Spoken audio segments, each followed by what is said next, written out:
We got some good injury news on today's edition of Seahawks Today. I'm your host, Will Ortner. And I think the more and more that we get closer into the Seahawks versus 49ers on Saturday, the more and more Seahawk fans like myself are getting worried about who could potentially playing and who could potentially not be playing. When we looked at Tuesday's injury report for the Seattle Seahawks, I think it was a little sketchy around DeMarcus Lawrence. There were a lot of us, myself included, who said, oh my goodness, what do you mean he has an Achilles injury and he's a limited participant? When did that happen and why is that happening? The other player that was a little bit worrisome for us, Riq Woolen being a limited participant with an oblique injury, a little bit dicey, a little bit scary. As we look at the Wednesday practice plan, looks a little bit better for the Seahawks. DeMarcus Lawrence being a full participant in practice. Riq Woolen still being a limited participant in practice, but clearly moving himself along and getting himself in the right direction. And then, of course, Coby Bryant having back-to-back full participation days for the Seahawks makes me feel pretty darn confident that he's going to be able to go. We're going to get into all of the injury news around those three players on today's video. But before we do that, do not jinx the outcome of Saturday. Come on in, like the video if you want the Seahawks to beat the San Francisco 49ers. Don't frickin' jinx it. Do not put yourself in a position where you don't like this video and then the Seahawks don't get the outcome that we want. So just go on and hit that thumbs up button. Plus, it's free. So we talked about the injury news surrounding these Seattle Seahawks here between DeMarcus Lawrence, Riq Woolen, and Coby Bryant. All three starters for the Seahawks defense, all three in different positions to be able to go out and play on Saturday. All three are going to be important factors for the Seahawks if they do want to come away with a victory over the San Francisco 49ers. Obviously, on Tuesday, the DeMarcus Lawrence news was scary. Anytime you hear about an Achilles injury, doesn't make me feel good. Doesn't make me feel comfortable, but I'll tell you right now that head coach Mike Macdonald kind of calmed some of my nerves, as well as DeMarcus Lawrence being able to be a full participant on Wednesday that made life a little bit easier. We're going to dive into so much more of that here in just a moment, but before we do any of that, I got to make sure that I let you know about the sponsor of today's video. It's time to challenge the status quo, and Polymarket is now live to help us do so. You can be part of the revolutionary alternative to sportsbooks with our special invite code. Download Polymarket's new app now via the link that is in the description and comments to unlock exclusive early access and a free $10 in your account with the invite code chat. Polymarket is a prediction marketplace that lets you make trades on the outcomes of sporting events. As you can see here on the screen, you can even buy and sell within a game with live trading. Polymarket has the lowest fees ever. You trade against other people, not the platform. You can cash out anytime and react to momentum swings within the game. You are in control. It's legal and available nationwide in all 50 states on their iOS app now. For this week's Seahawks game, they have the Seahawks at 75%. I think that is wild. I've got the Seahawks to come out on top. $10 free is waiting for you. No card, no deposit, nothing. Download the app with our exclusive code CHAT at chatsports.com/Polymarket for exclusive early access and $10 free. So Brady Henderson, a great beat reporter for the Seattle Seahawks over on ESPN, had this to say about DeMarcus Lawrence's injury when it came to what Mike Macdonald was answering, that Lawrence was actually going to be okay, and it was just an injury that the Seahawks had been monitoring and had been kind of dealing with throughout the entire year. Now, that makes sense. DeMarcus Lawrence is an aging player, a guy who's going to have nicks and scrapes from all of his years playing in the National Football League. DeMarcus Lawrence is going to be a huge part of the Seahawks game plan if they're going to come away with a victory, especially since it looks like Trent Williams is going to be able to go in this matchup, a guy who wasn't able to play against the Seahawks in Week 18. Obviously, Lawrence has done a fantastic job this year of making a bunch of tackles, not just when other teams are trying to pass the football, but when they are trying to run the football as well. And I think what's most important about Lawrence is that when he's on the field, good things seem to happen for the Seahawks. He comes up with the forced fumble. He is the one who ends up recovering the fumble. He ends up causing interceptions. DeMarcus Lawrence is going to play a key role in this playoff matchup. And specifically, I think he's going to play the biggest role in trying to shut down CMC. Now, Christian McCaffrey has obviously had multiple games against the Seahawks this year, and his stat line would be pretty good if it was in one game. It's well below CMC's average, but I do have to point out that Trent Williams was not playing in the last matchup, and that could have contributed to a degree to why CMC's numbers fell off a little bit. DeMarcus Lawrence is going to have to win one-on-one battles with Trent Williams. It's a battle of two old heads that are still playing the game of football at the top of their powers.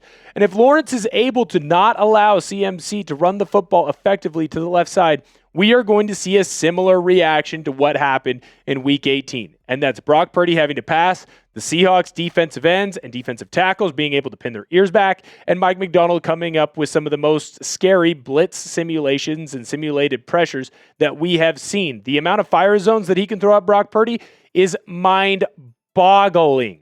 So, DeMarcus Lawrence being able to be healthy and being able to have an Achilles that is, it's exploding, but for the right reasons, exploding him forward, that makes me feel pretty darn confident. Be honest with me right now in the comment section. How do you feel about the Seahawks injury report, the latest one? Do you feel good about it? Do you feel bad about it? There's a couple of Seahawks that are clearly on the trajectory that is up. There are also a couple of Seahawks that are on the trajectory that is down, which I'll tell you right now we'll talk about in a later video. This is a good one, though. This is a good news video. Let me know down below in the comment section. The next guy that we got to talk about is Riq Woolen and the oblique injury that he is dealing with. Now, for those of you who do not know, an oblique injury is right here on your core. If you're really strong and you have a six-pack, you can see them. If you're not, like me, you can't see it. A lot of fat there. We're working on dieting.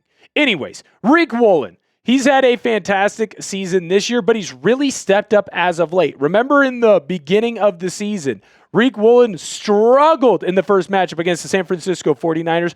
I believe that he exercised all of the demons that were kind of thrown his way in the last matchup. He was not allowing wide receivers to catch the ball on him. He was flying around like a bat out of hell. And most importantly, Riq Woolen was banging bodies. How often have we heard criticisms around Woolen that he's afraid to tackle? He doesn't like getting his hands dirty. Guess what? He got his frickin' hands dirty. He wasn't afraid to get after wide receiver screens. That bop that he had on the sideline where he absolutely laid the wood on the wide receiver for San Francisco, I mean, it was mind-numbingly awesome. It was fantastic.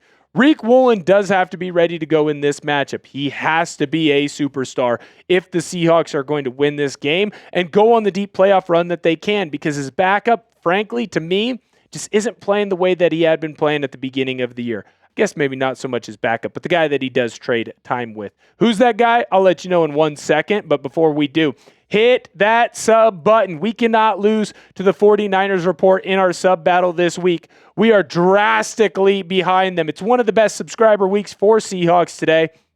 But right now, it's not good enough because the 49ers are ahead of us. Come on in, hit that sub button. You're going to get great Seahawks coverage every single day throughout the 2026 playoffs and throughout the 2026 year. I don't need to see extra Josh Jobe at this point. It's not an offense towards Josh Jobe. He's a fine corner. He's a good corner. But in my personal opinion, he is not as strong or as good as Riq Woolen. What we were seeing early on in the season, where he was locking people down, getting a lot of pass breakups, yeah, that Josh Jobe was a little bit better than this version of Riq Woolen. But as the season has gone on, Riq Woolen has gotten demonstrably better, and Josh Jobe has taken a slight step back. It felt like against the LA Rams, when there was a receiver that got open, it was against Josh Jobe. Now, to be fair, that also was Puka Nacua.